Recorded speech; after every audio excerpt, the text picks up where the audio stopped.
오늘 제목을 제가 이렇게 적었죠. 어느 의사 말이 맞나요? 환자는 헷갈립니다. 이렇게 적었어요. 근데 이걸 왜 이렇게 적었냐면, 지금 비대면 상담을 작년부터 해오는데 지금 한 2, 3천 명 한 것 같아요. 굉장히 많이 했어요. 매주 뭐 몇십 명씩 했으니까 벌써 근 1년은 아직 안 됐거든요. 근데 몇천 명 된 것 같아요. 근데 그 비대면 상담을 하면서 또 대면 상담하고 또 수술하고 재수술 상담하고 뭐 이렇게 상담을 작년 올해 굉장히 어 많이 하면서 느낀 게 있어요. 환자분들 질문이 공통된 게 있더라고요. 그래서 이거 뭐지? 이런 생각이 저는 개인적으로 좀 들었어요. 그게 뭐냐면 상담을 많이 다닌 분들이 질문하는 것 중에 어디서는 이러던데 선생님은 이러고 저는 헷갈려요. 누구 말이 맞는 거예요? 이런 얘기를 하더라고요. 그래서 그런 질문을 받을 때마다 제 생각은 이런데요.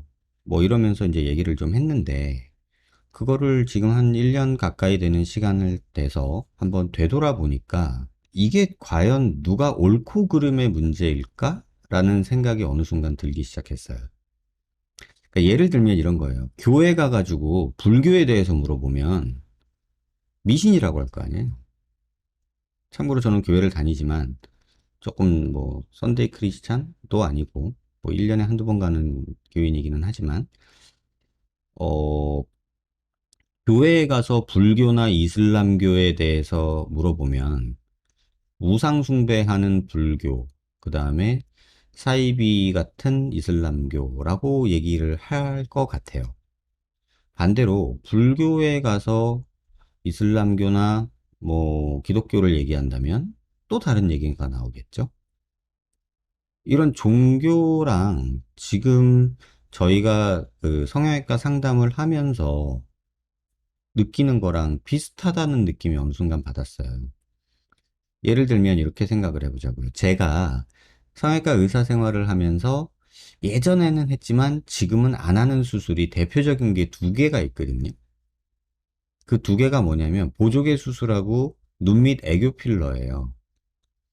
뭐 옛날 얘기를 좀 하자면 제가 개업하고 얼마 안 됐을 때인데, 그러니까 2000년도, 2010년도 뭐 요 언저리쯤 될 거예요.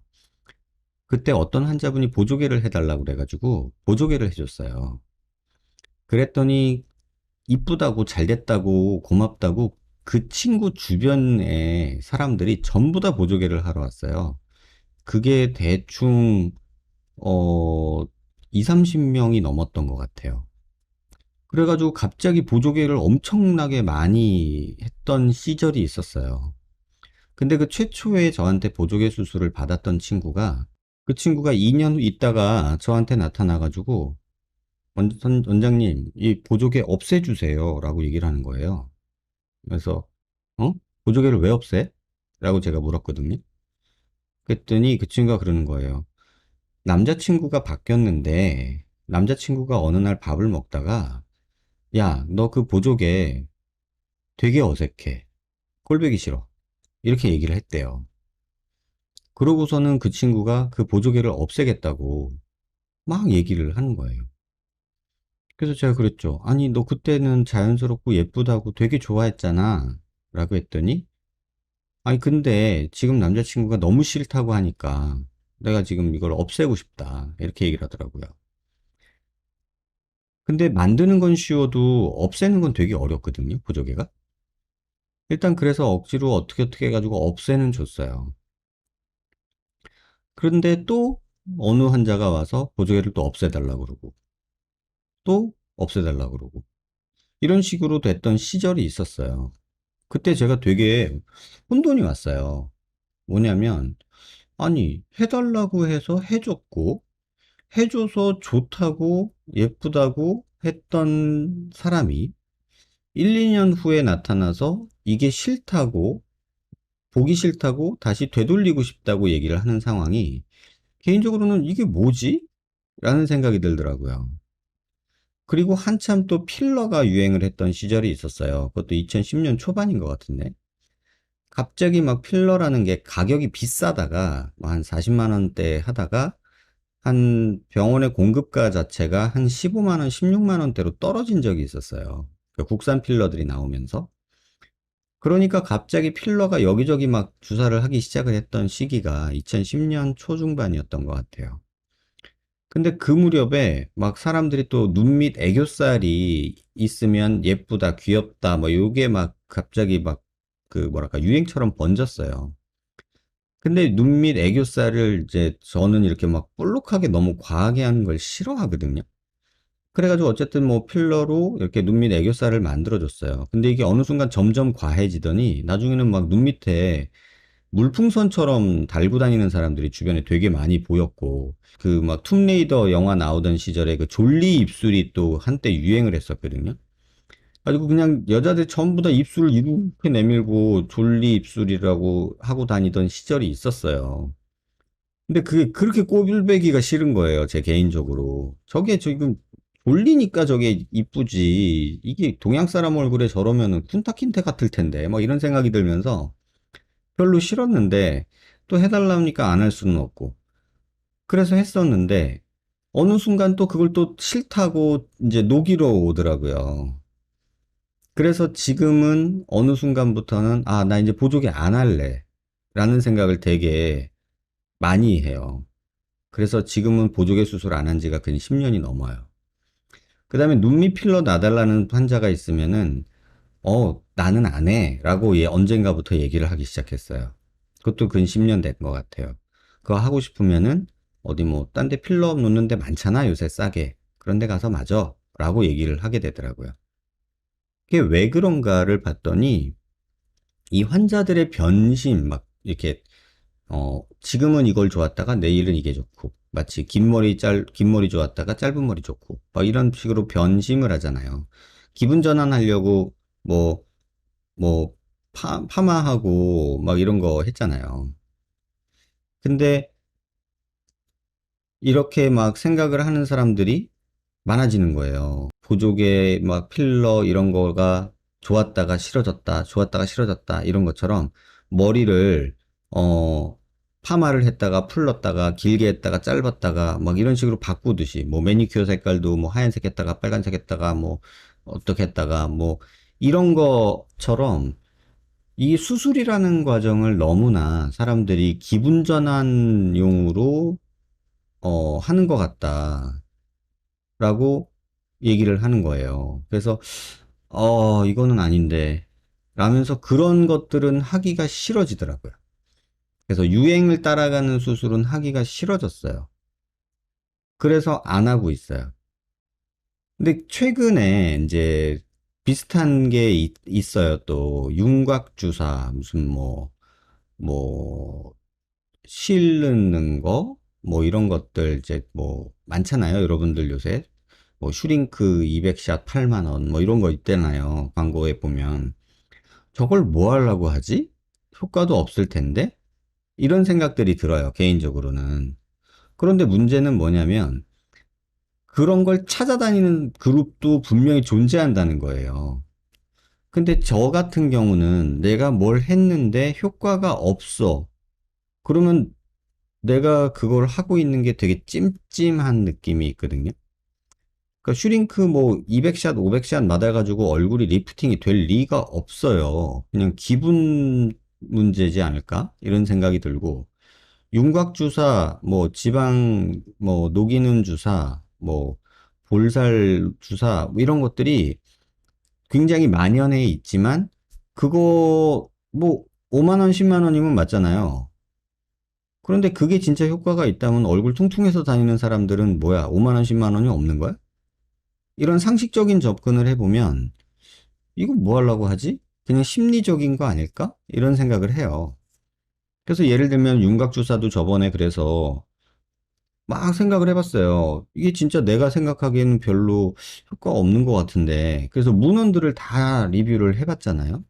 그래서 한 20년치 논문을 한 30편을 리뷰를 해봤는데 효과가 있다 없다 뭐 갖고서 계속 뭐 논쟁은 있는데 딱히 효과가 명확하게 잡히지가 않아요. 논문 한 20편을 20년치를 봐도 결국은 그러면 이거는 효과가 없지는 않지만 굉장히 미미하고 딱히 권할 만한 시술은 아니라는 게 그 논문 리뷰하면서 내린 결론이거든요. 그러면, 그런데 왜 우리들 주변에서는 윤곽주사를 그렇게 많이 맞고 또 그걸 광고하고 홍보하는 병원들이 그렇게 넘쳐날까? 그러니까 제가 알고 있는 학문적인 내용과 또는 제가 경험한 임상적인 경험과 실제 이 성형외과에서 벌어지는 모습이 괴리감이 굉장히 큰 거예요. 그래서 이런 것들이 왜 이렇게 점점 많아질까? 그래서 처음에는 그런 생각을 했었어요. 아, 저 돈벌이 때문에 저러는 거 아니야? 저거 환자들이 간지러우니까, 간지러운 데가 있으니까 그냥 긁어주는 신용이라도 해서 이렇게 좀 푼돈이라도 벌어보려고 하는 거 아닐까? 이렇게 생각도 했었어요. 그런데 이거는 의사인 입장에서 제가 보는 관점이고, 바꿔서 보면요. 환자 입장에서는 수술은 싫고, 큰 돈 들어가는 건 싫은데, 간단한 5만 원, 10만 원 주고서 조금이라도 낮은다면, 난 그거 오케이다. 라고 하는 그룹이 많다는 거예요. 그 인원수가. 그러니까 그런 것들을 주로 하는 선생님들이 스트레스 안 받고, 그러니까 솔직히 뭐 5만 원, 10만 원 내고 효과가 없어. 그럼 뭐 병원에 그거 뭐 환불해달라고 컴플레인 하러 가지는 않잖아요. 않잖아요. 마치 우리가 중국 알리에서 뭐, 아주 싼 저렴한 전자제품 뭘 샀는데 한 달 쓰다 고장났어. 그러면 그거 AS 봐달라고 막 메일 쓰고 이런 짓 안 하잖아요. 그냥 버리고 말지. 근데 만약에 내가 뭐 삼성전자에서 무슨 뭐 뭘 전자레인지를 샀어. 근데 한 달 썼는데 고장 났어. 그럼 뭐 엄청 난리를 치죠. 아니 장당 저라도 그럴 거거든요. 근데 중국에서 뭐 싸구려 뭐 이름도 듣보잡인데 되게 예쁘고 괜찮아 보여서 샀어. 그런데 써보니까 처음엔 괜찮아. 근데 한 달 지나서 망가졌어. 그러면 제가 거기다가 뭐 알리에다가 전화해가지고 뭐 메일 보내고 이거 왜 이래 AS 해줘 한 달 쓰고 망가지는 게 말이 되냐 이런 거 안 하거든요. 그냥 에이 싼 게 미지떡이지 하고 버리지. 근데 삼성전자나 무슨 내가 애플에서 뭘 샀어. 그랬는데 그게 만약에 한 달 쓰다 고장 났어. 그럼 뭐야 가가지고 막 난리를 치죠. 이거 뭐냐 한 달밖에 안 됐는데. 어?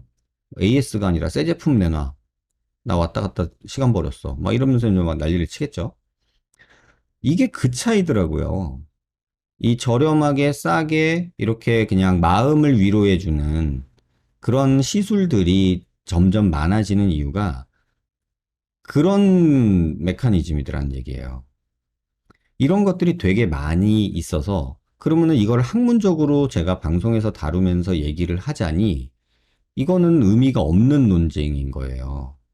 왜냐면 인터넷 뒤져보세요. 윤곽주사 맞고서 효과 봐서 얼굴 갸름해졌다 글들 되게 많고요. 후기 엄청 많아요. 그게 진짜 후기인지 아니면은 병원에서 광고성으로 만들어낸 후기인지는 모르겠어요. 하지만 저는 윤곽주사 맞고서 얼굴이 갸름해진 사람을 지금까지 본 적이 없어요. 그래서 이게 과연 그런데도 이게 계속되고 있단 말이에요. 너무 웃기지 않나요? 근데 그게 이 시장 논리라는 거더라고요. 그런 거를 원하는 사람이 있어요. 그런데 효과가 없지만 해는 안 될 거야. 그래서 요런 것도 있겠죠. 그럼 그들이 만나서 만드는 그런 시장도 분명히 존재한다는 거예요. 여러분 안 믿으시겠지만 제가 저는 솔직히 국민학교를 나왔어요. 초등학교라는 단어가 없던 시절 국민학교를 나왔는데 국민학교 시절에 배가 아파 그래서 양호실에 가잖아요. 그러면요 양호 선생님이 간호사잖아요. 간호사 출신의 양호 선생님이에요. 양호 선생님이 배에다가 빨간 약을 발라줬어요. 이게 말이 돼요? 지금 생각하면 제가 겪은 일이라서 저는 기억이 나거든요. 배에다 빨간 약 발라줬어요. 이건 말도 안 되는 짓이에요. 의학적으로 보면 저게 뭔 짓이야. 이런 생각이 들어야 정상이거든요. 근데 더 웃긴 건 뭐냐면 그때 배에다 빨간 약 바르고 선생님이 호호 불어주고 이 빨간 약 바르면 말려야 되잖아요. 그걸 또 이제 저도 부채질 해가지고 말리고 그러는 동안에 배가 안 아파져서 점심시간에 축구하고 놀았어요. 역시 아픈 데는 빨간 약이 최고야 이런 생각이 생겼단 말이에요. 그러니까 이런 것들이 지금 우리 미용 성형 시장에서도 굉장히 많다는 거예요. 그래서 어느 병원에서는 이렇게 얘기를 하던데 선생님 이거 어떻게 생각하세요? 라고 얘기하면은 예전에는 제가 그거 멍멍이 소리예요. 말도 안 돼요. 이렇게 얘기를 했거든요. 근데 어느 순간부터 제가 조금씩 바뀌어가고 있어요. 저한테 그걸 물으신다면 저는 효과 없다고 말할 거예요. 근데 환자분이 그게 되게 하고 싶으신가 봐요. 큰 해가 있는 건 아니니 그냥 한번 해보세요. 근데 제 동생이면 말릴 것 같아요. 라고 약간 제가 한 발짝 물러서고 있더라고요. 약간 이런 영역들이 있어요. 뭐 온라인에서 저한테 메일이나 비대면 상담 질문한 것 중에 제일 많은 것들 그냥 손으로 꼽아보면 지금 뭐 뒤에 설명드릴 Q&A 질문에도 그런 류들이 있는데, 어, 안아골에 바짝 붙이는 광대 수술을 하면 45도가 더 효과적인가요? 그렇다고 주장하는 선생님들이 있는데, 뭐 이런 얘기 한단 말이에요. 근데 제가 일전에 방송에서 보여드렸죠. 안아골에 바짝 붙여봤자 45도가 그렇게 죽을 거는 아니다. 그 다음에 상반 고정하면은 볼처짐이 예방되나요?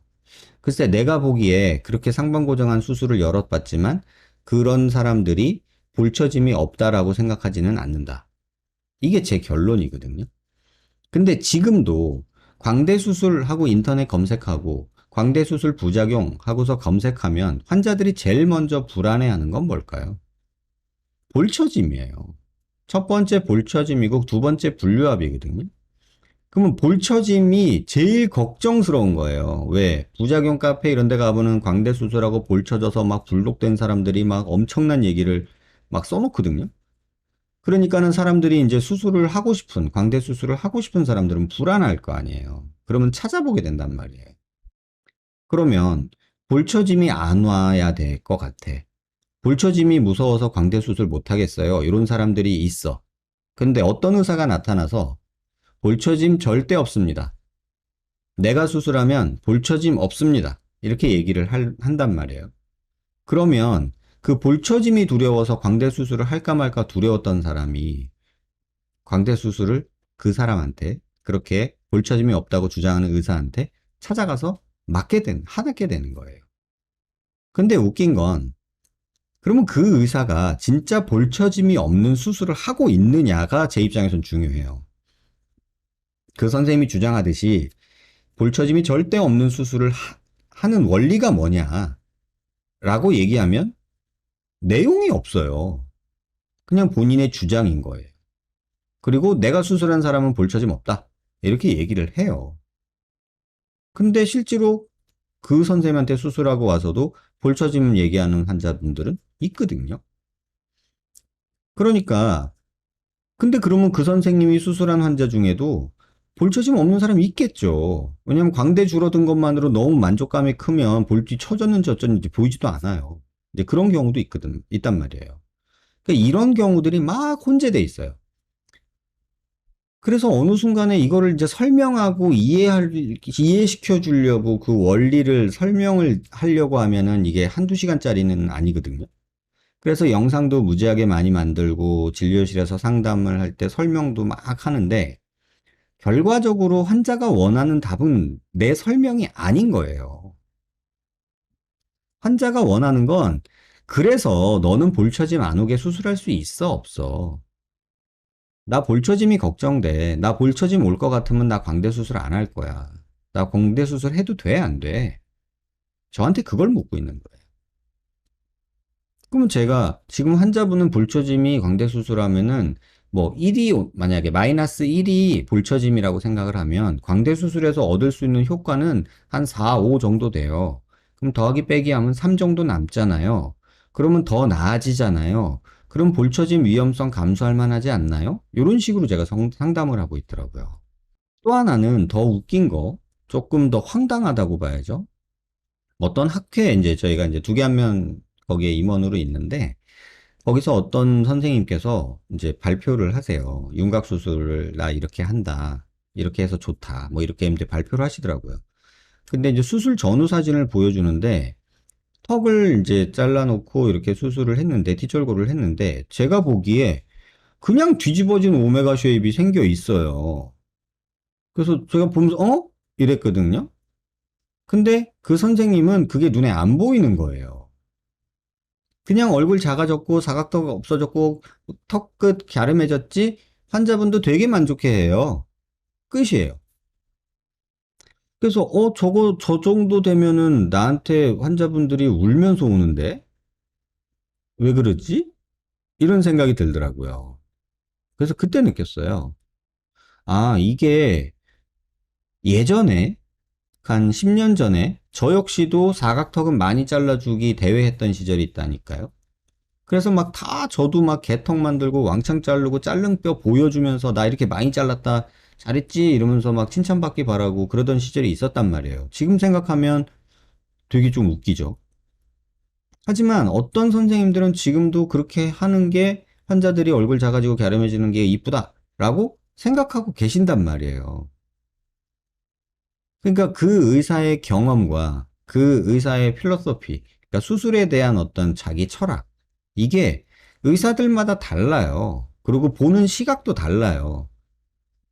근데 제가 한 가지 안타까운 거는 모든 의사들은 환자를 계속해서 경과를 지켜봐서 최소한 1년 정도는 봐줘야 된다라고 저는 생각을 하거든요. 근데 깜짝 놀란 건 뭐냐면 대부분의 병원들이 수술하고 실밥 뽑아주면서 이렇게 얘기한대요. 이제 별일 없으면 안 와도 돼요. 이렇게 얘기를 한대요. 이게 한 7, 80%더라고요.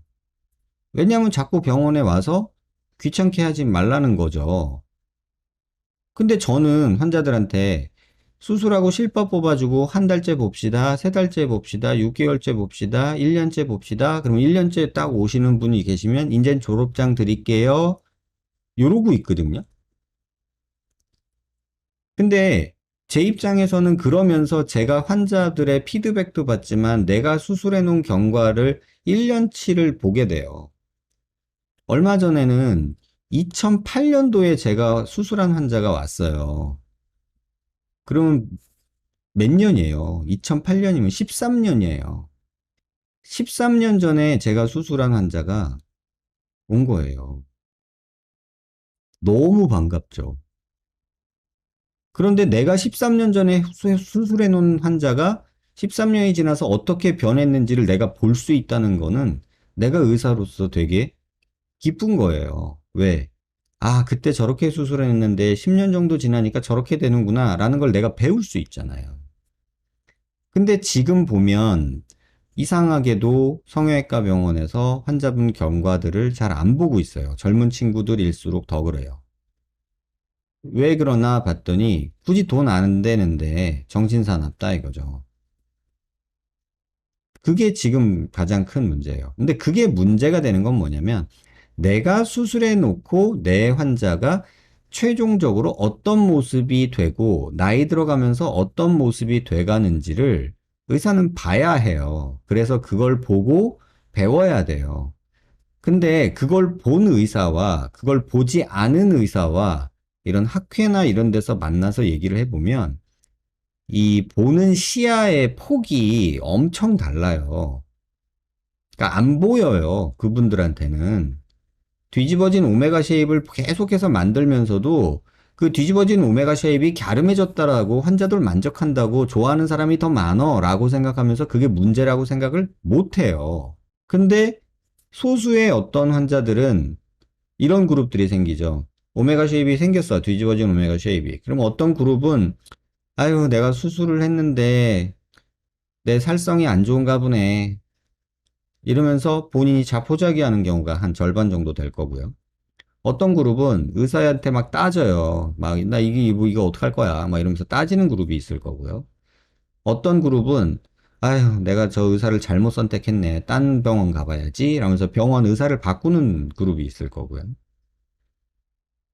그러니까 이런 식으로 바뀌어 간단 말이에요. 그럼 이런 여러 그룹들 중에 그거를 문제라고 생각하고 저한테까지 찾아오는 그룹은 똑같은 문제를 갖고 있는 사람들 중에 10%도 안 될 거예요. 그냥 포기하는 게 반일 거예요. 그러니까 이런 모습들을 겪으면서 느끼는 게 그러면 그런 시각이 뭐 내가 수술하고 한 달 정도밖에 경과를 안 본 의사가 계속 본인 주장을 하는 것과 수술하고 5년, 6년, 7년, 10년을 계속 경과를 지켜보면서 내가 수술한 거에 대한 피드백을 받고 계속해서 방법을 수정하거나 시야를 확장하는 의사와 이게 차이가 날 수밖에 없는 그림이 그려지더란 얘기예요. 그러면 제가 아까 그런 말씀 드렸죠. 종교 같다라는 생각이 든다고요. 이게 왜 그러냐면은 뾰족하고 갸름하고 개턱이더라도 약간 뾰족한 턱이 예쁘다고 생각하는 그룹이 있다고 생각해봐요. 그런 종교가 있어요. 빗살무늬 톡이 종교라고 합시다. 이 갸름한 것만 좋아하는 빗살무늬 톡이 종교가 있고, 하나는 자연스럽게 동양인처럼 둥글럽적한 얼굴형에서 너무 각지지만 않은 좀 자연스러운 턱을 좋아하는 둥글럽적 또는 동그란 종교가 있다고 생각해 보자고요. 그러면 이 두 종교는, 그 교주들은 우리는 이런 뾰족한 빗살무늬 토기가 예뻐야 돼. 이게 우리 종교의 교리야. 라고 얘기를 할 거고, 이쪽 그룹은 저거는 너무 수술한 티 나는 옛날 방식이야. 안 예뻐. 라고 하면서 우리는 동글동글하게 귀밑각도 있어야 돼. 라고 말하는 종교가 있단 말이에요. 그러면 이 그 두 종교의 교주들이 같은 말을 할 수가 없잖아요. 믿는 게 다르는데. 그러니까 환자들이 수술을 안 해본 사람 입장에서는 이 말이 맞는 거야, 저 말이 맞는 거야. 헷갈릴 수밖에 없어요. 이게 진짜 웃긴 그림인 거예요. 그러면 이게 맞고 이게 틀리고가 있냐는 거죠. 코 얘기를 잠깐 해볼까요? 제가 처음에 개업하고 코 수술을 하던 시절에는요. 그땐 버선코 유행하던 시절이에요. 버선코 들어보셨죠? 버선코 유행하던 시절이어서 개나 소나 다 버선코였어요. 그 강남 미인도라는 어떤 사파 같은 거에 나오는 그 코가 버선코거든요. 그거를 막 너도 나도 만들던, 학회에서도 어떻게 하면 버선코 만들게 막 이런 너도 나도 막 그런 거 발표하던 시절이 있었어요. 한 15년 정도 된 것 같아요. 그런데 어느 순간 그게 너무 과하고 너무 조금 뭐랄까 거시기해 보여서 사람들이 어느 정도 말을 바꾸기 시작했어요. 좀 더 자연스러운 반버선코라는 말이 나왔어요. 그래서 버선코에서 반버선코가 나오고, 그러다가 반버선코에서 또 뭐 직반이라는 말이 나왔죠. 직선과 반버선의 중간. 뭐 해서 직반이라는 또 말이 나왔어요. 그러니까 이러면서 이것도 계속 바뀌는 거예요.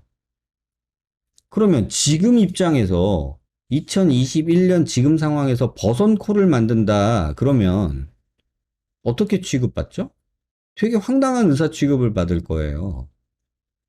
그리고 2021년 지금 상황에서 개턱을 만든다 그러면 그것도 굉장히 뭐 성형 부작용처럼 여러분들이 받아들이시게 될 거예요. 그러면 지금 오늘 제가 드리고 싶은 말씀은 뭐냐면, 어떤 사람은 10년 전에도 개턱이다라는 거를 인지했던 사람이 있고, 너도 나도 그렇게 자르니까 내가 자르는 방법이 맞는 거야 라면서 개턱을 만들었던 사람도 있을 거란 말이에요. 그러면 시간이 흘러서 2020년, 정확히는 한 2017년, 16년 요 무렵이었던 것 같아요. 그때부터 귀밑각 이런 얘기들이 막 나오기 시작했어요. 그래서 귀밑각을 남기고 잘라야 된다. 그래야 자연스럽다. 막 이런 얘기들을 하기 시작한 게 그 무렵이에요. 그러면 그 전에 개턱 만들었던 수술을 계속해서 해오는 의사가 지금도 있단 말이에요. 지금도 개턱 만들고 많이 잘랐지, 갸름하지, 좋지 하는 선생님 계세요. 그러면 그 선생님과 귀밑각은 있어야 자연스러운 거다라고 주장하는 선생님과 누구 말이 맞는 거냐는 거죠. 이건 맞고 틀리고가 있는 건 아니에요. 계속해서 트렌드라는 게 변해가고 있는 거고요. 얼마 전에 코성형 연구회에서 그런 얘기를 했어요. 제가 코 수술을 처음 배우던 시절, 90 몇 년도 막 이런 시절이요. 2000년대 초반 요때. 그때는 코끝 수술이라는 게 별로 없었어요. 그냥 뭐 연골이나 조금 하나 얹어주고 땡 그거였어요. 그런데 2000년대 초반부터 코끝 수술에 대해서 굉장히 많은 선생님들이 환자들을 이제 코끝이 실리콘만 넣으니까 코끝이 이렇게 좀 주저앉을 거 아니에요. 그러니까 이 코끝을 예쁘게 올려줘야 더 예쁘다 이런 생각을 하셔서 코끝 수술들을 막 개발하기 시작했어요. 그래서 그 당시에는 비중격을 이용해서 코를 딱 올려놓는 게 정석이었어요. 그래서 학회에 가면은 비중격으로 이제 septal extension graft라고 하는데 그거를 해서 코를 딱 세워줘야 동양인은 코끝이 쫙 예쁘다. 이게 이제 뭐 대세였어요. 근데 이 septal extension graft의 단점이 뭐냐면은요, 돼지코가 안 돼요. 딱딱해. 그리고 뭐 피부가 얇아지고 막 이런 뭐 만져지고 딱딱하고 돼지코 안 되고 요게 이제 또 이제 단점으로 어느 순간 5, 6년 지나면서 이제 나타나기 시작했어요. 그 다음에 디로테이션 그라프트라는 게 만들어져 가지고 돼지코가 어느 정도 살짝 되고 말랑말랑하면서도 코끝도 올라가 있는 그런 코를 만드는 거를 이제 수술 방법들을 만들어서 백무현 선생님께서 만들어서 이제 막 학회에서 발표를 하셨어요. 그래서 또 디로테이션 그라프트로 막 훅 넘어갔어요. 그러다가 어느 순간 또 늑연고를 사용하는 게 제 기억에 2008년도 무렵일 거예요. 그때 늑연고를 사용한다고 막 이제 수술을 했어요. 근데 대다수의 성형외과 선생님들이 야, 코 수술하는데 무슨 늑연골이야. 그건 너무 오바다. 라고 얘기했어요. 그 시절에는. 그거는 정 안 될 때 마지막 보루로 남겨둬야 될 거지. 첫 수술부터 무슨 늑연골을 쓰냐. 이건 오바다. 이렇게 얘기하던 시절이 또 있었어요. 그래서 마치 늑연골 수술하는 사람들을 오바쟁이 취급하던 시절이 있었단 말이에요. 근데 그 세 가지 수술이 지금도 다 시행되고 있어요. 그러면 이제 뭐 콧대에도 뭐 요새는 늑연고를 넣는다, 뭐 갈아 넣는다, 뭐 이런 것도 나오고 진피를 넣는다, 막 이렇게 계속 얘기들이 나오죠. 그럼 환자 입장에서 내가 생각을 해보는 거예요. 그거를 저는 업이니까, 저는 이 영역, 이 집단에 인발부 돼 있는 사람이니까 그 변화와 그 변화 과정에서 어떤 논의 때문에 요런 방법이 개발이 됐고 또 요 방법의 단점이 뭐고 요 방법의 장점이 뭐고 그걸 보완하기 위해선 요렇게 해야 되고 또는 일부에서는 요렇게 차용해서 요걸 다시 써야 되고 뭐 요런 복잡한 경우의 수들이 막 생긴단 말이에요. 근데 그거를 전체적으로 다 스토리라인을 알고 있는 저와 인터넷 검색해서 나 코수술 좀 해보려는 환자랑 대화를 하면 이게 대화가 되냐는 거죠. 기증늑연골, 뭐 비중격연골, 뭐 늑연골, 자가늑연골 이런 거 쓰면 돼지코가 안 된다. 이런 걸 알아요, 이제 환자들도. 그럼 돼지코가 안 돼. 그럼 코수술 잘못된 거야? 아니잖아요. 부자연스러운 거야? 아니잖아요. 이쁨은 장땡이야. 이렇게 얘기하는 사람도 있을 거예요. 근데 어떤 사람은 예쁘긴 한데 웃을 때 코가 안 움직여요. 이러면서 또 그걸 또 불편해하는 사람도 있단 말이에요. 그러면 이거를 환자랑 얘기를 한다 생각해 보세요. 어떤 병원에 갔더니 자가연골 써서 늑연골을 써야 된다. 어떤 병원은 귀연골로 충분하다. 어떤 사람은 기증늑연골 써야 된다. 막 이런 얘기들을 들을 거 아니에요. 그럼 환자 입장에서는 아니 도대체 내 코는 어떻게 해야 되는 거야? 이런 생각을 할 수밖에 없는 거예요. 이게 참 웃기죠. 그러니까 어떤 기준이라는 게 정답이 없단 말이에요. 이 정답이 없는 거를 본인이 인터넷 검색으로 또는 상담 다니면서 본인이 고르고 있는 거예요. 그러니까 의사인 제 입장에서도 제가 정답을 말할 수는 없다라는 생각이 들어요. 왜? 이게 또 5년, 10년 있다 어떻게 변할 줄 알고. 왜? 지금까지 안 변한 게 없거든요. 그런 컨셉이. 그런데 현 시대에 살면서도 약간 미래지향적으로 도전적으로 가는 선생님들도 있고 또 무슨 뭐 원칙 교과서 따지면서 아주 고식적인 옛날 방식 고집하는 분들도 있고 이렇잖아요. 처음에 비중격으로 코 수술한다고 그럴 때 욕하던 의사 선생님들도 있었어요. 늑연골로 코 수술한다고 그럴 때 욕하는 선생님들도 있었어요. 또 디로테이션 처음에 백묘현 쌤이 강의하실 때 저게 되냐? 이러면서 안 된다고, 말도 안 된다고 했던 선생님들도 계세요. 근데 이제 그게 데이터가 쌓이는 거예요. 그렇게 해서 나온 결과들이 이렇게 보여지니까 어느 정도 인정을 하게 되는 거죠. 저 방법으로 해도 요 정도는 되는구나. 근데 그러면서 또 알게 되는 게 있어요. 이런 환자는 저 방법으로는 안 돼. 라는 어떤 한계점도 우리는 알게 된 거예요.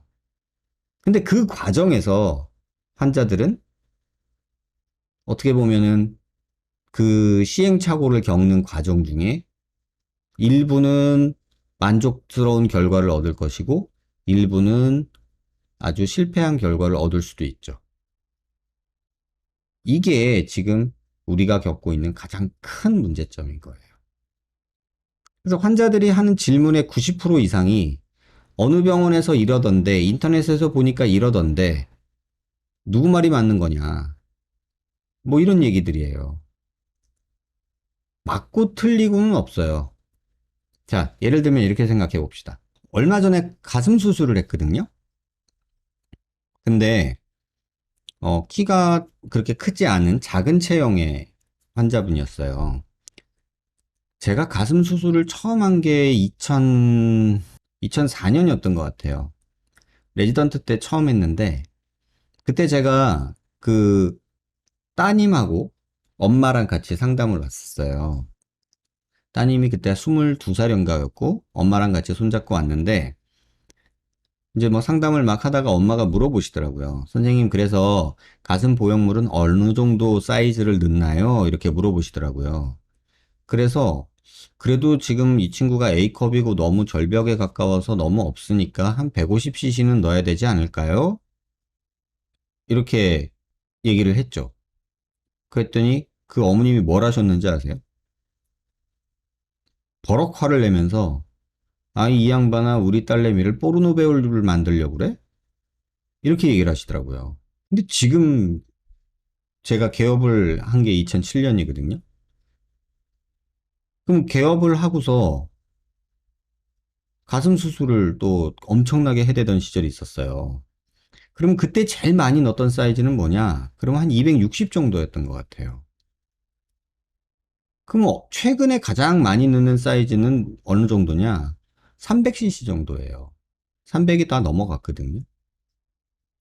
아니, 불과 십몇 년 전에 150 넣으려고다가 포르노 배우 소리 듣고 거의 정신 나간 의사 소리 취급받았던 제가 지금 어떤 환자한테 가슴 수술하는데 150 넣자 그러면은 아마 그 환자가 저한테 그럴 거예요. 장난하세요, 지금? 내가 꼴랑 그거 넣으려고 수술해요? 그러지 않겠어요, 지금? 이렇게 변해가고 있단 말이에요. 근데 제가 한참 260 정도 넣고 한 꽉 찬 B컵 정도가 저는 적절하다고 판단을 했거든요. 근데 그 당시에 가슴 수술 많이 하던 선배님 한 분이 계세요. 친한 형님인데 그 형님이 그 당시에 320 막 이렇게 넣었단 말이에요. 그래가지고 사석에서 그랬어요. 농담으로. 너무 개취가 강한 거 아니야? 형님, 너무 개인 취향이 막 큰 가슴 좋아하니까 막 너무 과하게 넣는 거 아니야? 이렇게 얘기했단 말이에요. 근데 그때 형님이 그러셨어요. 아니야, 그래도 이제 점점 서구화되고 이러고 있기 때문에 이제 사람들이 노출도 많이 하고 이러기 때문에 그래도 그 정도는 넣어줘야 이게 오태가 나. 근데 그 말이 틀린 말은 아니에요. 꽉 찬 B컵은요, 뭐, 아주 뭐, 얇은 옷을 입지 않는, 딱 달라붙는 옷을 입지 않는 이상 가슴이 그렇게 크다는 느낌을 못 받아요. 꽉 찬 B컵은. 벗었을 때야 보이겠지만, 비키니 같은 거 입으면 보이겠지만. 근데 이게 한 300 정도 넘어가서 C컵이 넘어가면 그 어떤 옷을 입어도, 저 친구 가슴 볼륨이 있구나. 라고 이렇게 보인단 말이에요. 어떻게 보면 그 형님은 미래를 먼저 본 거예요. 왜? 시대가 이렇게 변해갈 거야. 라고. 미래를 먼저 본 거예요. 그러니까 누구 말이 맞냐는 거죠. 며칠 전에 가슴 수술을 할 때 그 친구가 이제 뭐 가슴이 좀 커지고 싶다 이래가지고 그래도 저도 이제 그래도 한 300 넣어야 되지 않을까? 요새 거의 그 정도는 넣어야 가슴 수술했다고 어디 가서 얘기하지. 이런 생각을 했어요. 근데 수술하는데 이제 수술할 때 볼륨을 미리 넣어보는 게 있거든요. 사이저라는 거를. 그래서 300을 한번 넣어봤어요. 아, 봤더니 못 봐주겠는 거예요. 너무 커요. 막 너무 둔해 보이고 막 그래요. 그래가지고 준비한 백이 300, 315, 330 뭐 요렇게 준비를 해놨는데 300도 너무 큰 거예요. 그래가지고 수술하다가 저희 직원한테도 물어봤어요. 야, 이거 너무하지 않냐, 이거? 이건 난 진짜 아닌 것 같은데? 우리 직원들 여자들도 있으니까. 어때? 야, 그거 좀 너무 과한 것 같아요. 그치? 그래가지고 결국은 235를 넣었거든요. 처음 계획했던 것보다 한 60 정도를 줄였어요. 근데 그러면서도 한편으로는 이거 내가 괜히 줄였나? 이런 생각도 들었어요. 왜냐면 환자가 가슴을 막 이렇게 큰 걸 좋아할 수도 있잖아요. 그래서 이런 것들이 되게 어려운 거예요. 뭐 예를 들면 무턱인 친구를 턱을 만들어. 그러면은 이제 제가 이제 레퍼런스 라인이라고 해서 코끝이랑 아랫입술이랑 턱이랑 관계 얘기 몇 번 드렸잖아요. 그래서 그 기준으로 하면은 지금 부족한 양이 얼마 정도는 돼요. 그걸 기준으로 놓고 환자가 약간 턱이 나오더라도 더 나왔으면 좋겠다. 그러면 약간 주걱턱 느낌이 나더라도 더 나오게 만들 수도 있고 아니면 조금 무턱 느낌이 나지만 턱이 좀 작아 보이게 귀엽게 만들 수도 있고 이건 제가 만들기 나름이니까 그래요. 근데 어느 게 맞는지는 모르잖아요. 자, 한번 예를 들어 볼게요. 어떤 환자가 엊그저께 수술한 환자예요. 근데 그 환자한테 이렇게 물었어요. 이렇게 레퍼런스 라인으로 하니까 지금 환자분한테 필요한 거는 한 14mm 정도? 10mm 정도예요. 라고 제가 얘기를 했어요. 근데 이 친구가 자기 얼굴에 이제 제가 숙제를 내주거든요. 그러면은 어떻게 턱이 나왔으면 좋겠다 이런 걸 그려온 게 있는데 약간 주걱턱 느낌으로 그려왔어요. 그래서 이렇게 되려면 16mm 들어가야 돼요. 이렇게 얘기를 했어요. 그러면 제가 기준으로 잡는 레퍼런스 라인이 9mm고 환자가 원하는 라인을 내가 대충 보니까 한 16mm는 들어가야 되겠고 그러면 9하고 16 사이에서 어디선가 우리는 해야 된단 말이에요. 자, 이 상황을 한번 생각해 보세요. 그냥 10하고 15라고 생각을 해봅시다. 9하고 16인데 그냥 10하고 15라고 생각을 해보고 한번 얘기를 해볼게요. 자, 평균적으로 보면은 9mm 정도, 10mm 정도가 적절합니다. 라고 제가 얘기를 했어요. 환자가 원하는 그림을 보니까 15mm 정도가 적절한 정도는 돼야 돼요. 라고 이렇게 됐어요. 그러면 환자 입장에서 자기는 15mm를 그려왔고 나는 10mm를 얘기를 했어요. 그럼 환자는 어떻게 선택할까요? 아마 90% 이상의 환자가 그 중간인 12.5mm를 선택할 거예요. 아마 90% 이상이 다 그래요. 제가 제시한 게 8mm고 본인이 그려오거나 한 거를 대충 생각해 보니까 한 16mm다. 그러면은 자, 8에서 16까지 중간에 우리가 어서 골라야 돼요 라고 얘기를 한단 말이에요. 그러면 환자들은 대부분 딱 그 중간을 골라요. 한 8, 90%가 그렇게 골라요. 그러면 제가 그래요. 그렇게 고르지 마요. 8mm도 참고고 16mm도 참고예요. 원하는 거를 다시 한번 생각해 보세요 라고 얘기를 해요. 많이 나오면 원하는 느낌 가져갈 수 있겠지만 주걱턱 느낌이 생기고요. 8mm 가져가면 아쉬운 느낌이 생길 거예요. 그 전에 사이에서 찾아야 돼요. 그러면 8이랑 16이란 숫자를 잊어버리세요 라고 다시 원점으로 돌아가야 돼요. 그리고 다시 한번 본인 얼굴에 본인이 좋아하는 거 또는 남들이 어떤 모습이 뭐 인터넷에 떠돌아다니는 연예인 사진도 좋으니까 그런 걸 가져와 보세요 라고 얘기를 해요. 그러면 거기서 그것들을 보고 환자분 지금 원하는 정도 하려면 제가 보니까 10mm 정도 해야 돼요 라고 얘기를 해요. 그러면 내가 정해준 게 10mm, 레퍼런스는 8mm, 환자가 원한 건 16mm. 자, 객관적인 그냥 수치 분석으로 나온 거는 8mm. 제 환자분의 얘기를 듣고 대화하면서 상담하면서 제가 내린 결론은 10mm. 환자가 원하는 그림은 16mm. 자, 결론은 뭘로 날까요? 결론은 제가 정해준 데에서 더하기 빼기를 하는 게 가장 오차가 적어요. 그래도 제가 많이 해봤으니까. 제가 그나마 많은 사람을 봤으니까. 제가 정해준 거에서 조금 더 욕심부리던가, 아니면 제가 정해준 거에서 그냥 조금 더 보수적으로 가던가. 근데 아까 말했다시피 8mm, 16mm가 정해졌어요. 어떻게 몇 미리 할까요? 그럼 환자들은 대부분 그 중간을 선택하게 돼 있어요. 이게 실수하는 가장 큰 이유 중에 하나예요. 예를 들면 이런 거죠. 성형외과를 갔어요. 광대 수술을 하고 싶어서. A라는 병원에 갔더니 광대를 6mm 줄일 수 있대요. B라는 병원을 갔더니 15mm를 줄일 수 있대요. C라는 병원을 갔더니 8mm를 줄일 수 있대요. 여러분 어디를 가겠어요? 제가 환자 입장에서 한번 생각을 해봤거든요. 여러분 어딜 가겠어요? 난 광대가 커서 광대를 줄이러 가는 거예요. 나는 광대가 커. 그래서 광대를 줄이고 싶어. 근데 어디는 6mm래. 어디는 뭐 8mm래. 어디는 12mm, 15mm래. 여러분은 어딜 가겠어요? 야, 그래도 큰 맘 먹고 큰 돈 들여서 그 고통을 참아가면서 수술하는데 효과를 확 봐야지.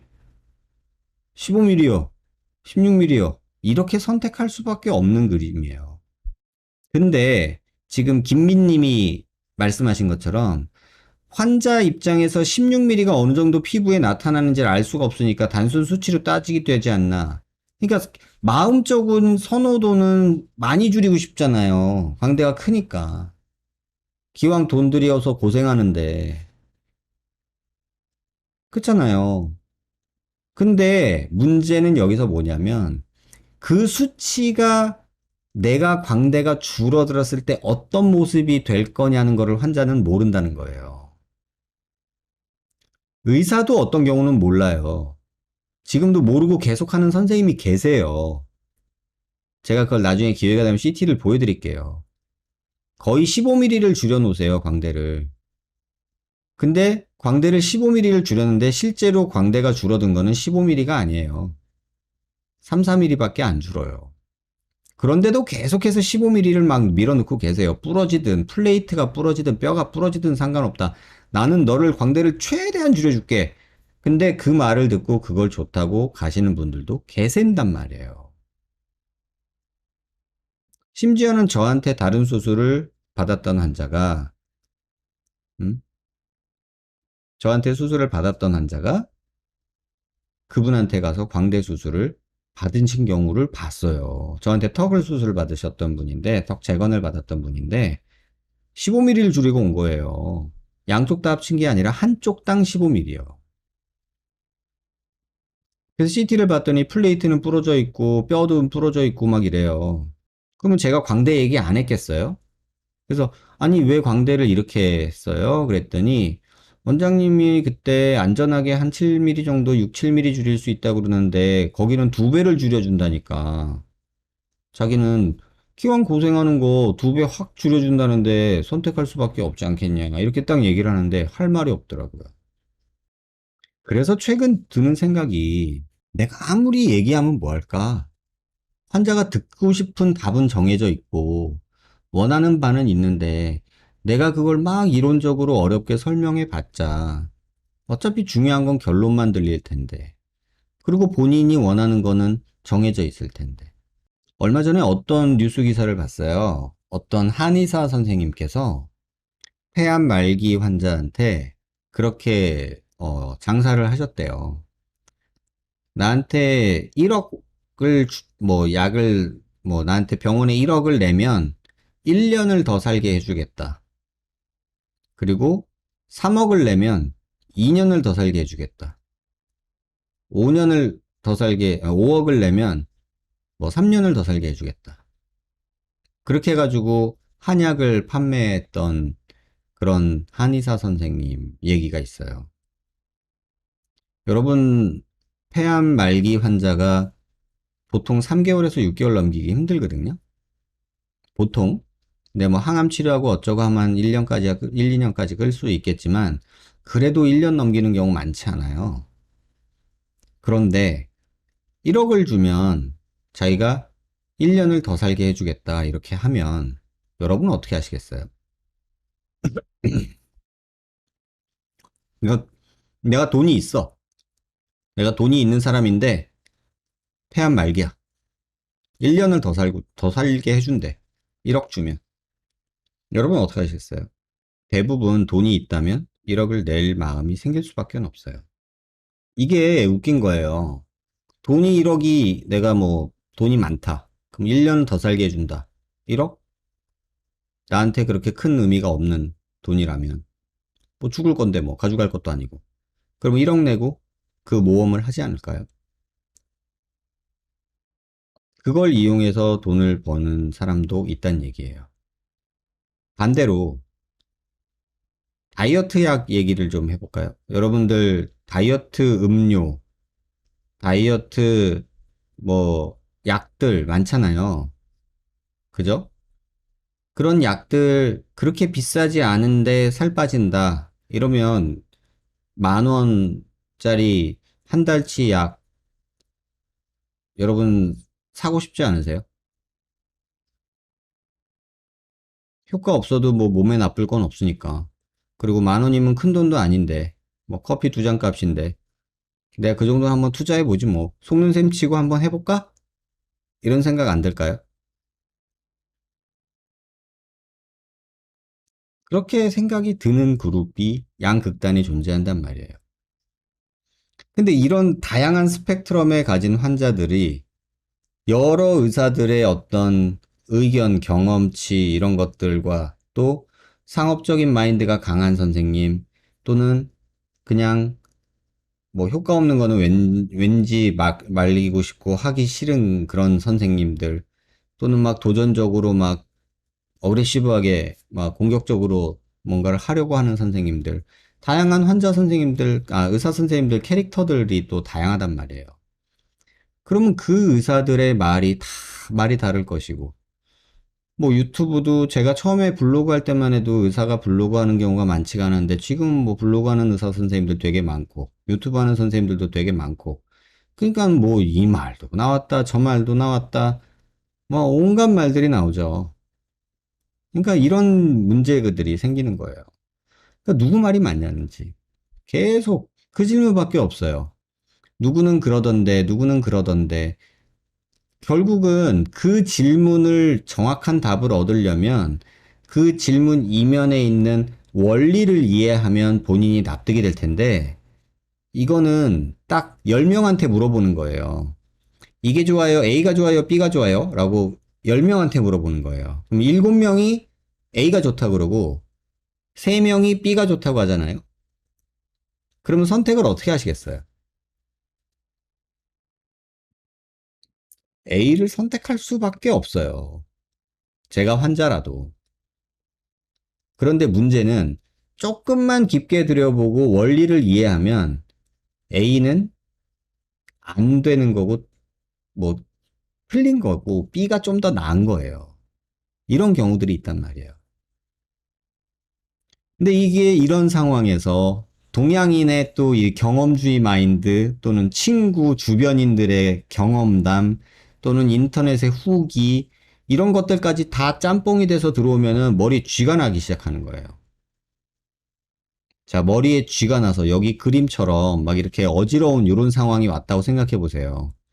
이 상황이 오면 일단 여러분이 만약에 뭔가를 결정할 때 이런 상황이 오잖아요. 그러면 아무것도 결정하지 마세요. 그냥 멈추세요. 제가 왜 이렇게 말씀드리냐면 이 상황에 온 사람은 조금 달달한 말과 확신에 찬 말을 해주면 그냥 선택하게 돼요.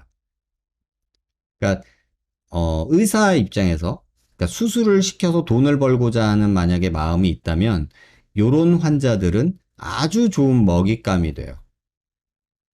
왜? 걱정되는 거? 그런 일 없어. 내가 하면은 그런 일 안 생겨. 난 잘해. 나 경험 많어. 나만 믿어. 절대 그런 일 안 생겨. 이렇게 얘기해 줘 봐요. 이런 복잡한 시를 그 선생님이 다 끊어주는 거예요. 이게 사이비 종교랑 똑같다는 거예요. 삶이 고달파. 취직도 그렇고, 일한 직장 문제도 그렇고, 가족사도 그렇고, 뭐, 연애도 잘 안 되고, 뭐, 결혼한 사람들은 남편 속색이요, 뭐, 애도 말썽이야, 시어머니 난리쳐, 친정어머니 난리쳐, 이런 상황이 돼버리잖아요? 그러면 어떤 사이비 교주가 나타나서, 마음이 짐진 자들아 나한테 와라 내가 너의 마음을 편안을 주리라 이러면서 다 그런 관계들을 끊으라고 이제 막 해요. 그래서 차라리 일로 들어와서 살아라. 이래버리면 사이비 종교가 되는 거예요. 그러니까 차라리 네 인생을 현생을 등지고 우리와 함께 여기서 편안하자 에덴 동산에서 뭐 이렇게 돼버리는 거예요. 이게 문제더라고요. 그래서 이런 상황이 왔을 때는 차라리 아무것도 하지 마세요. 뭐 자꾸 뒤지고 뒤져 봤자 머리만 더 복잡해지잖아요. 또 이 얘기 저 얘기 들어봤자 뭐 더 머리만 아파요. 차라리 이때는 아무것도 안 하는 게 맞는 것 같아요. 그냥 멈춰야 돼. 서서 그냥 돌려봐야 돼, 주변을. 요새 상담하면서 제일 많이 하는 말이 뭐냐면요. 오늘도 어떤 엄마랑 따님이랑 같이 온 분이 있었는데 멀리서 오셨어요. 저쪽 경남 쪽에서. 제가 그랬어요. 자꾸 엄마나 따님은 무슨 수술은 어때요? 무슨 수술은 붓기가 얼마나 가요? 그 수술은 부작용이 뭐예요? 뭐 이런 거 자꾸 물어보시더라고요. 그래서 제가 어머님한테 어머님 멀리서 오셨잖아요. 지금 물어보시는 거 제가 답해도 그거 안 믿으실 거고요. 지금 중요한 건 아기 얼굴이 어떻게 생겼는지만 오늘 알고 가시면 먼 길 오신 거 아깝지 않은 시간이 될 것 같아요. 지금 애기 얼굴이 이렇게 생겼고 요런 상황이고 그러니 수술 방향은 요런 방향으로 가야 돼요. 요런 방향으로 가는 수술에는 요러요러한 게 있어요. 근데 요런 거 하면 또 요런 게 따라와요. 그러니까 이런 거를 다 방법적인 거를 알려고 하지 마시고 차라리 우리 아이가 어떻게 생겼나 이걸 개선하려면 요런 방향으로 가야 된다라는 거에 집중하세요. 그리고 그것만 선택을 하세요. 그러면 선택하신 거에 대해서 제가 방법을 제시해 드리고 그 방법의 장단점을 말씀드리면 얘기가 정리가 될 텐데 지금처럼 여기가 정리 안 된 상황에서 뭐 또 이제 상담하는데 물어봐요. 그래서 제가 그랬어요. 지금 질문을 내가 다르게 바꿔볼게요. 지금 결혼도 안 하고 22살짜리 아이인데 아이 낳으면 영어 유치원 보내야 돼요? 라고 나한테 물어본 거나 똑같아요. 라고 답을 했어요. 아직 결혼도 안 했잖아. 근데 뭐 애 낳는 거 걱정하고, 뭐 애를 어떻게 키우는 것까지 걱정을 해. 결혼도 안 한 사람이. 또 이제 코를 뭐 어떻게 이제 해야 된다. 코가 지금 낮으니까 코를 높여야 된다. 그랬더니 그 친구가 그런 거예요. 저는 코 안 뭐 코는 자연스럽게 높이고 싶은데 이러는 거예요. 그래서 제가 뭐라고 했냐면 지금 그 말도 틀렸어요. 반에서 한 반에 30명 중에 25등 하는 애가 저 서울대 싫어요. 서울대 가는 거는 너무 정없어 보여요. 그냥 저는 서울대는 안 가고 싶어요. 선생님한테 이렇게 얘기하는 거예요. 그럼 선생님 입장에서 무슨 생각이 드냐면 너 반에서 25등이야. 인서울 하기도 힘들어. 웬 서울대 타령. 네가 가기 싫은 게 아니라 너 못 가. 이렇게 얘기를 해주고 싶은 거예요. 근데 그렇게 얘기하면 또 기분이 나빠진단 말이에요. 하지만 현실인 걸 어떻게 해. 전교 25등도 아니고 반 25등짜리가 서울대 가기 싫다고 말하는 거 말 돼요? 안 되잖아요. 근데 그냥 인터넷 보니까 서울대 나온 애들이 뭐 너무 뭐 공부만 하고 정도 없고 차가운 것 같고 뭐 이런 것 같으니까 저는 서울대 싫어요. 이렇게 얘기하는 거랑 똑같아요.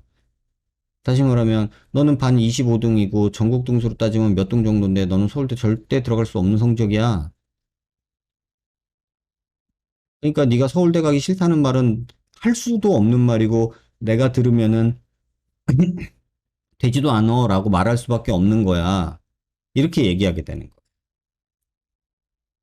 그러니까 정작 중요한 거는 내가 어떻게 생겼느냐를 알아가는 게 상담에서 제일 중요한 것 같아요. 근데 그거 아니라 방법론적으로 이게 맞아요, 저게 맞아요, 이게 맞아요, 저게 맞아요, 이렇게 따지기 시작하면 누구 말이 맞는지 환자분들 헷갈릴 수밖에 없을 것 같아요. 그래서 최근에는 이런 상담도 해요. 저는 어디 가서 뭘 하더라도 이건 하지 마세요. 어디 가서 뭘 하더라도 요거 할 때는 요거 꼭 조심하세요. 그러니까 나한테 안 할 걸 알지만 어디 가서 실수할까봐 그거를 낚일까봐 그거를 커트 쳐주는 게 요새는 더 많이 얘기하고 있는 것 같아요.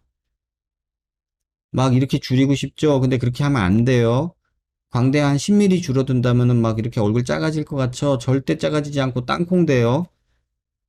턱 이렇게 잘라가지고 T적을 이렇게 하면 갸름하니 이뻐질 것 같죠? 그냥 환자분 같은 경우는 턱 끝은 건드리면 무조건 오메가 쉐입이에요. 절대 건들지 마요.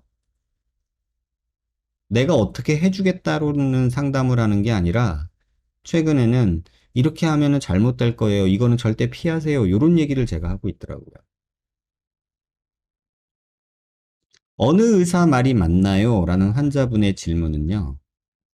이럴 수밖에 없는 우리가 세상에서 살고 있어요. 근데 이 질문을 의사한테 하는 거는요. 전혀 도움이 안 될 것 같아요. 차라리 어느 질문이 있으면 그 질문에 대한 답을 원리적으로 접근을 하셔야 돼요. 그러려면 제 영상 보시고 공부하셔야 되는데 그게 싫다 하시면 그냥 제가 하지 말라는 거는 조금 마음에 접으시고 이거는 조금 위험성이 있지만 요 정도는 해볼 만합니다. 이렇게 제가 보수적으로 말하는 거는 본인이 판단하셔서 한번 감행해 보시는 거 정도 하는 게 맞지 않을까 이런 생각이 들어요. 이런 질문들 되게 한 달 내내 받고 있는데 환자도 헷갈리지만 의사도 참 어려운 것 같아요. 처음에 제가 그랬죠. 종교 같다고. 공부를 안 하고 교회 가서 절 물어보고 절 가서 교회 물어보고 천주교 성당 가가지고 절 물어보고 불교 사원 가가지고 이슬람 음? 사원 얘기하고 이런 거죠. 그러니까 그런 거를 좋냐 싫냐 이런 답을 OX 편말 들으러 가지 마시고요. 본인이 공부를 해서 원리를 이해하면 의학은 상식을 크게 벗어나지 않아요. 상식을 벗어나는 경우 아주 가끔 있을 수 있어요. 굉장히 막 획기적인 뭔가가 나타나서. 근데 대부분 90% 이상, 99% 이상은 제가 볼 때는 의학은 상식에서 크게 벗어나지 않아요. 그러니까 그 부분 꼭 명심하시고 어느 의사 말이 맞나요? 라는 질문을 그게 질문이 마음속에서 떠오른다면 본인이 인터넷을 보고 원리를 공부하세요. 그러면 저 의사가 영업 멘트를 하는지 아니면 저 의사가 진짜 걱정돼서 하는 말을 하는 건지 저 의사가 말은 차갑게 해도 맞는 말을 하는 거구나. 또는 저 의사가 따뜻하게 살갑게 말은 하지만 다 장사 속이구나. 이런 것들을 여러분들이 조금은 알게 될 거예요. 그게 정 안 되면 뭐 저 아니라 다른 믿을 만한 선생님한테 가서라도 할 거 안 할 거에 대한 하지 말아야 될 거에 대한 가이드라인은 꼭 받으시길 그렇게 부탁드릴게요. 상담실에 앉아서 그 원리를 다 설명하기에는 너무 어려워요. 왜냐면 볼처짐 얘기만 해도 제가 만약에 아무것도 모르는 친구한테 볼처짐을 설명한다 그러면요. 저 한 2박 3일 설명할 수 있을 것 같아요. 잠 안 재우고 2박 3일 동안 계속 얘기해도 제가 전달하고 싶은 거 한 70%도 못 전달할 것 같아요. 그거를 이해하고 나면 옥석이 보이고 뭐 개소리도 보이고 거짓말도 보이고 이렇게 될 건데 모든 사람이 다 그렇게 공부하기는 쉽지 않잖아요. 그러니까 제 경우 그랬더라고 얘기했잖아요. 저 의사예요. 제 가족 누가 아프면 제가 알아볼 수 있잖아요. 여러분들보다 훨씬 더 잘 알아볼 수 있잖아요. 근데 저 알아보지 않아요. 그냥 친구한테 물어봐요. 후배한테 물어봐요. 야, 나 여기 이런데 어떻게? 그거는 좋아요. 저희 이제 뭐 동기방이 있거든요. 그럼 거기 뭐 내과, 내외산소 뭐 종합병원 의사들 다 있죠, 거기. 교수님들도 있고, 개업한 선생님도 있고. 저번에 머릿속에 뭔가 이렇게 피딱지가 생겨가지고 사진 찍어가지고 피부과 친구한테 어떻게 그랬더니 약 바르고 머리 감어 이러더라고요. 그래서 그냥 그런 경우 있죠. 걔한테 물어보면 되지 내가 뭐 인터넷 뒤지고 있어요.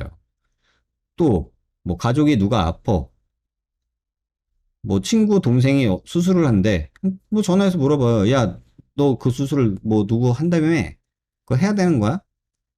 그럼 어쩌고저쩌고 얘기를 설명을 해줘요. 설명은 됐고 해야 되는 거면 잘해줘 이러고 끊어요. 왜냐면 내가 알아봐 봤자 그냥 내가 저 친구 믿으니까 저 친구가 알아서 잘 해주겠지. 이렇게 생각할 수밖에 없죠. 왜? 그 친구랑 나랑은 오랫동안 봐와서 어, 그 친구의 실력이나 어떤 환자 보는 캐릭을 알고 있으니까. 근데 환자분 입장에서는 의사 선택하기는 참 어렵죠. 내 앞에서 웃고 있는 저 사람이 어떤지, 나한테 좋은 사람이든지 이런 것들도 있어요. 아무튼 여러분들이 어느 의사 말이 맞나요? 이런 거 갖고서 인터넷에서 논의할 시간에 차라리 믿을 만한 선생님 만나 뵙고 수술을 어떤 걸 해야 되고 어떤 걸 하지 말아야 되는지에 대해서 차라리 이렇게 좀 가이드라인을 받는 게 저는 좋지 않을까 이런 생각이 들고 그런 면에서 비대면 상담 여러분이 활용하세요. 제가 비대면 상담하면서 저한테 수술 받으라고 비대면 상담하는 거 아니거든요. 비대면 상담하는 거 제 목적의 8, 90% 이상은 부작용 줄이려고 하는 거예요. 부작용을 어떻게 하면 줄일까? 제가 가만히 있으면 부작용 나타나서 저한테 오는 사람만 늘 거예요. 예를 들면 뭐 전에도 방송에서 얘기했지만 뭐 턱끝을 뭐 전진술로 12mm를 뺀다 어쩐다 뭐 이런 얘기 나오면은 저는 정말 말도 안 되는 것 같거든요. 근데 냅두는 게 사실은 저한테는 득이 돼요. 왜? 그 선생님이 수술을 많이 하면 할수록 저한테 올 환자는 늘어나요. 그럼 저는 앉아서 돈 벌 수 있거든요. 얼마나 좋아요. 근데 제가 왜 그거 안 됩니다, 이거 아닙니다, 라고 여러분한테 왜 비대면 그 돈, 그 5만 원 받아가지고 막 밤에 잠 못 자고 영상을 만들고 그걸 편집을 하고 있을까요? 그냥 가만히 있으면 돈 벌 수 있는데 왜 잠 못 자면서 돈 벌 기회를 발로 차냐고요. 힘들게. 여러분들이 그걸 좀 이해하셨으면 좋겠어요.